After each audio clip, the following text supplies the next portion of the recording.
That gets us to item number 5, discussion, consideration of an open space bond.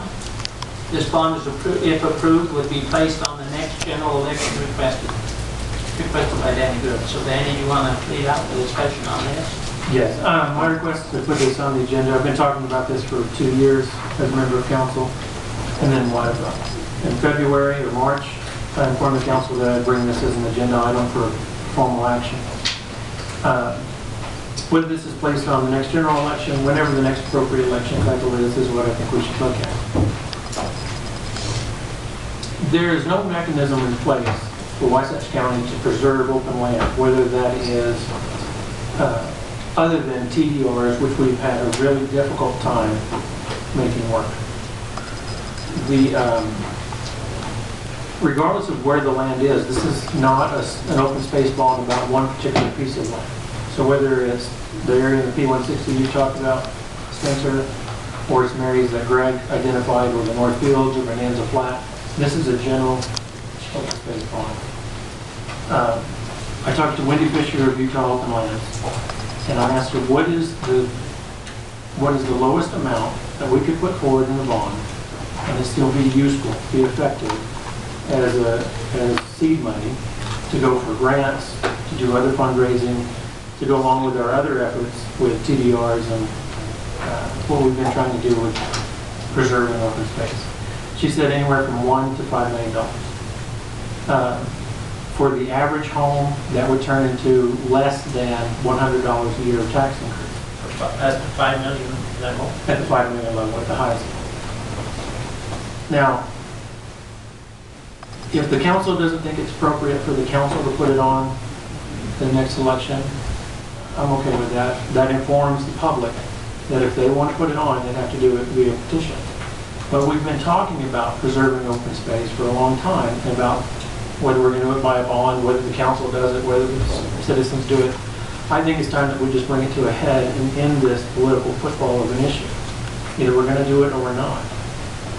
I'm a little frustrated with people being upset about about Carl Malone tearing down that building that they own, that's within their rights to do it, when not one member of the public has ever approached Heber City or Wasatch County and asked about any type of historic preservation fund. No one's ever come forward and said, hey, let's raise our taxes to preserve that property. In 2010, I had an opportunity to buy that property or rent it. I couldn't use it. Just didn't fit within my needs. And then Carl Malone dealership purchased it, and they've done what they've done. That's going to happen over and over and over unless the citizens of Wasatch County vote to increase their taxes to purchase conservation easements, along with making use of TDRs and what other mechanisms that we go for. This is not, in my mind, I don't think this is a bond to purchase land outright.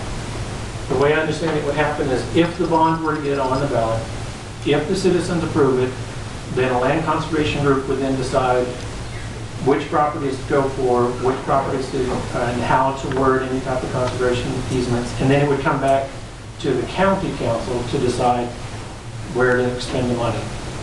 And so I put it to the council, is this something that we think that the council should do? Is that appropriate for us? What amount would you want to do? Or do we think that it's better that it goes back to the citizens and have the citizens do a petition if they think it's necessary? So I've got a couple of thoughts on that. It was really good to meet with the governor today. He came up and met with the county council and talked. We expressed some of our concerns. This is one of them. He goes, sometimes you're late to the dance, but you still have to dance. We're kind of late to the dance. I think our opportunity we lost over the past 20 years with previous councils and planners has been just kind of watered down on its own. When you think about some of the other counties, they didn't do that. Like Cache County, 20-acre minimums in the county. You mentioned one other one today, that they had a minimum of 5 acres. Utah County. If they wanted to get higher density, they had to go to the city. Well, we haven't done that. In fact, we made it worse with our Northern Village and gave it more density than Heber City, and it's just going to destroy the place. And so we're late to the dance, but we've got to dance and figure this thing out. I I don't feel comfortable voting today and putting this, I'd rather leave it up to the citizens. But just, you know, I wish there was another way to do it through our zoning. We still have North Bills at 20 acres. We're going to vote, if we voted today, then we would vote to put it up to the citizens, right? We would vote to put it on the ballot to let the citizens decide. When we talked Yeah. about it in November, the discussion was, I think it was Steve, we're saying that if the county council puts it on, then there's some concern that the citizens that own the properties that everybody wants to preserve would think that it's a taking, is that what it's The being? county is pushing to take our property for our property rights. So, either way, at least either we say we're gonna put it on, or we say we're not. And then the citizens are informed as to what they want, what they're gonna do. What's the time frame that went to Brent's office, if it could be on this year, or obviously if it went on next year, when we'll have another general election? And the only reason it even fits this year is because of the Jacob race. Right. Otherwise, it wouldn't even qualify for this year, or we don't have a general county election. What's the time frame that we have to act on that? I think we have to do something for tomorrow. Is that when Brent has to know? That's when we get the pool in Northfield, that's beyond our line. Is that when you guys did your referendum? I actually talked to Brent today about exactly that, and he says he has to send out his primary ballots by July 25th. Those are for primary. So then it has to be done, I think, 3 weeks prior to the actual election. So last year, we put it out, the mid-October was when we put out those mail-out ballots. So you have to give the citizens 45 days prior to that to go get the signatures. And that's going to be about 2,500 signatures, which is not an easy task to do in the summer when everybody's on vacation. And so that's, you have to have it on, the citizens would have to get the referendum petition certified by the clerk, you know, before they send out the ballot wording. Even has to be in September. So there's not much time this year for the citizens to be able to do it. When I first got elected, Danny and I worked on the committee on this open space, and we worked hard for, what, 2 years to get some? 3 years. And we got it in the code, or in the statute now, that there's a Wasatch Public Open, how do we word that? Wasatch Open Lands Board to be established to help identify critical properties and make recommendations. Was that a resolution, or is it just an action? I think it was, Doug, it's in the ordinance, isn't it? I think it's in the TDR section of the code. Yes. Yeah, so it's an ordinance. Created the Wasatch Open Land Board, and on that was a representative from the county and every municipality and then a couple of citizens at large to make recommendations and to identify parcels of critical interest and come up with a plan on how to acquire that. I think just to provide a bond, a request for a bond, say I want $5 million to buy open space, we need to be a little more specific and say this is what we want to do. We want to buy development rights or conservation easements and identify the areas so that the citizen knows what they're voting What they're for, buying into? what they're buying into. Well, I think before I become full voting for this today, I need to see more wording, more. But I would like to see us maybe institute that open lands board, Wasatch Open Lands Board. But is that something that would be activated once if we got the bond passed? No, we could activate it now and have them do the legwork and different things to make a recommendation. And where it's made up of the members like we got, every municipality and some citizens at large would have input there. And I think that would be as good as a petition, because we'd have everybody represented. If they come back and say, we think you ought to go for this much money this year to buy development rights in this area or buy property in this area. What if we don't have a willing seller though? In that area? Then you have to have a willing, not seller even, just somebody who wants to work with Utah Open Lands on a conservation easement. We're not talking about buying out their property. Exactly, but they might So, want to sell their development rights. They don't have to. but then they don't have to. You have to have a willing landowner, or you can't do it. So you're not forcing landowners to do anything they don't want to do. And I think there's some in the Northfield that would be willing to do it if they knew They're definitely not. what the parameters was. Go ahead. State, I think, you know, Ray.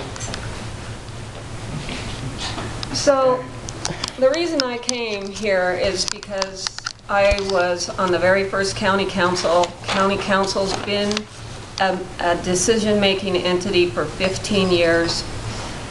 A lot of campaigns, a lot of discussion, always have included open space, yet nothing's happened in 15 years. Putting a bond, I think the time is right for putting a bond simply because in the last election, the upzone of the North Fields was resoundingly defeated, and it showed that people in the community care about our wide open spaces. What the open space bond would allow you to do would be to help somebody like a Paul Probst, who was pushing for that upzone, get money to be able to still enjoy his land. I don't think in our meetings, Steve, we ever intended to outright purchase anything.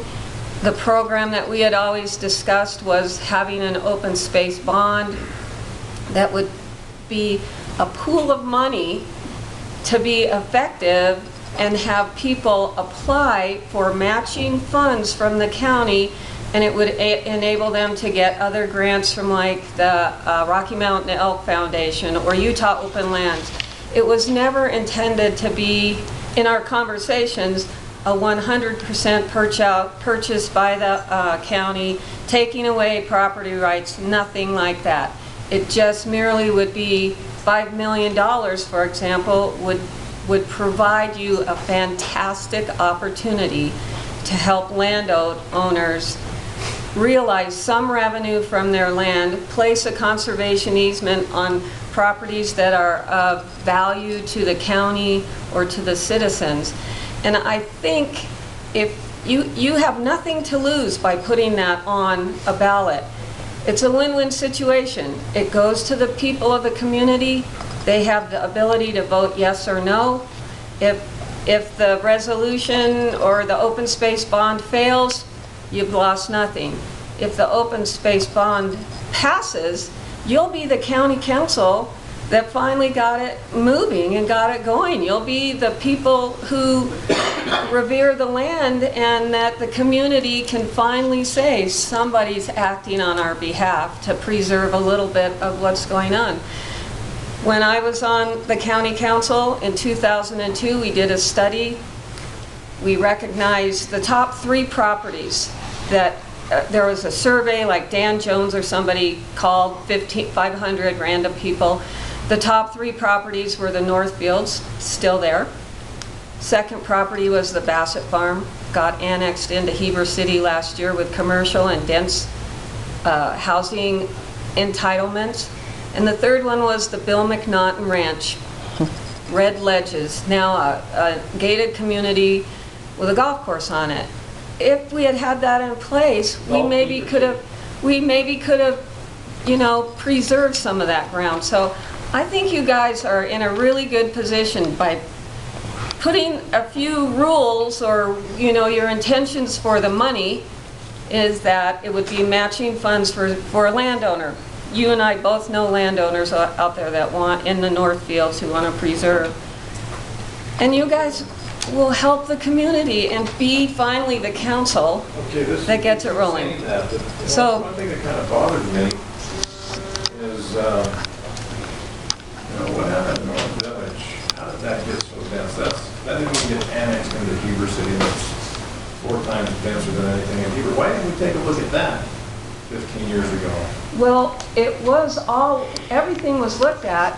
If you ask Mike Kohler, he'll tell you that the reason the North Village density is there was a secretarial mistake. Honest to God, you ask him. 20 units per acre was I'm not kidding you. The apartments that are there by the college, I was on the council when Gary Willie came and talked to us about that. That density was granted to be dorms. Somewhere in the years since then, now it's a free market apartment complex. It's no longer dorms, but the density was there. So, I don't know what's happened in the meantime, but if you do a little history digging, you'd find some of those things. like our last resort, because the time to fix the problem was 15 years ago when we started on the council, or even 20 years ago. And now we're trying to fix the mess that was all created over the past 20 years. Doug and I are working on some things to try to bring, and he's taking it to the planning tomorrow night for, reducing densities and bonuses and things like that. You and Doug are working on that? Huh? You and Doug are working on that? Doug's been working on it, and we've been talking about it. I thought Spencer and Steve and I were on the committee with Doug talking about that. Good deal. So it's not like we're working on it then. So, we've talked about it on the council for the past couple of months, and we got it started, and so it's good that you guys picked it up and it's on the planning for tomorrow. So we're trying to solve the problem that way as well. But our last resort is going to be that bond, because then we're going to tax everybody, and people don't want to be taxed. They're already paying for the pool and a few other things. I disagree because in the last 15 years, there's been almost $200 million in bonds passed for schools and recreational facilities. You've got a new high school, you've got all of these new we've got all of these new schools. The pool was denied once, it got squunched into the last educational bond. And so people are willing, I wish I knew what my taxes were 15 years ago versus now. If you're talking about less than $100 for $5 million, I'm not, that's less than $10. What's that, $8, $7 a month? That's not doable for people here. You say it's a win-win, Annie. I think it could be a failure on our part if we don't do it right. Because if we go with this bond and it fails, then it's dead.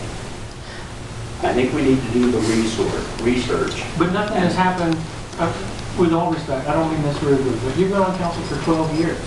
Nothing has happened. All right. I know you've been working on We it. never had a council. I mean, we had to fight to get it through the planning commission. We had to fight to get it through the council. We didn't have a council with the desire to do it. And it's not your fault. But what I'm saying, Steve, is that any more delay can just, 3 months leads to 6 to 12 to years. And I think that's what happened to you when you first got on council and you tried to do these things, is that the council delayed it. And then here it is 12, 13 years later. You've been trying to fight it this whole time. And that's exactly where we're at today. I'm ready to go do something, but I think it needs to be done right. Gotta be done right. And not. Everybody agrees with that. Everybody, That's not- Nobody's throwing a number out. I contacted Wendy Fisher and talked to her about it. I've been talking about this for over 2 years. You've been talking about it for over 12 years. This isn't a fly-by-night thing.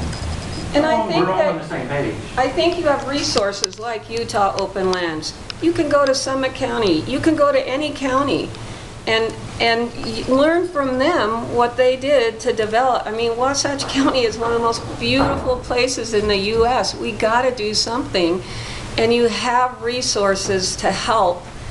I mean, I'll volunteer right now to be on that Open Lands Committee with you, Steve. You know I have been here volunteering or ready to come at any time.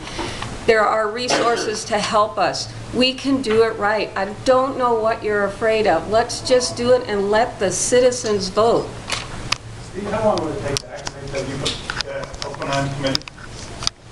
Could we make a motion to do it with certain conditions and have them spend the next 2 months writing the bond that was going to be voted on in November? It's too late. 2 months is too late. Well, didn't they, the primary though, we're not talking about the It's too primary. late for a citizens initiative, but it's not too It's late too late for us to do that. Because, I mean, we don't, if we kick the ball forward this time with a motion that put it in gear, that we activate that committee, they write the bond that's going to be voted on, can we get it done in 2 months and still be on the agenda, or still be on the ballot in November? Or can we not? Tell us for I sure. know, you need to tell him that. I guess, just a minute, you know, and I appreciate what you say, Annie, and I don't disagree with most of it. I do disagree with one point that you've made, it's been made, that we've done nothing over the last 13 years. Mike, will you share how many acres of open land has the county provided through development? About 40,000. Acres.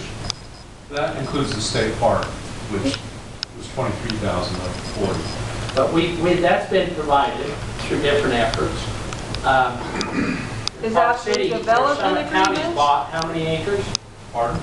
Summit County's bought how many acres? About 5. So 5,000 acres. So we have done things. We had the TDR thing, which obviously hasn't worked, but it's been in place. It was there. It doesn't So work. I think we have done some things. I'm not opposed to moving forward with this, but I agree with Councilman Farrell that it needs to be done right. The wording has to be, and I like Mr. Parks mentioned, you know, get that committee activated. I wasn't aware that was in place in the code, and move, and, you know, look at it. And if it can't happen by this next election because of Jason Chaffetz leaving, it could be put on the next one. At least you're making progress and you're Absolutely. trying to move forward. Because honestly, I just We're heard losing that the time. Heber City has extended their 10-year boundary to Victory Ranch. Are you kidding me? We Well, fought them when they...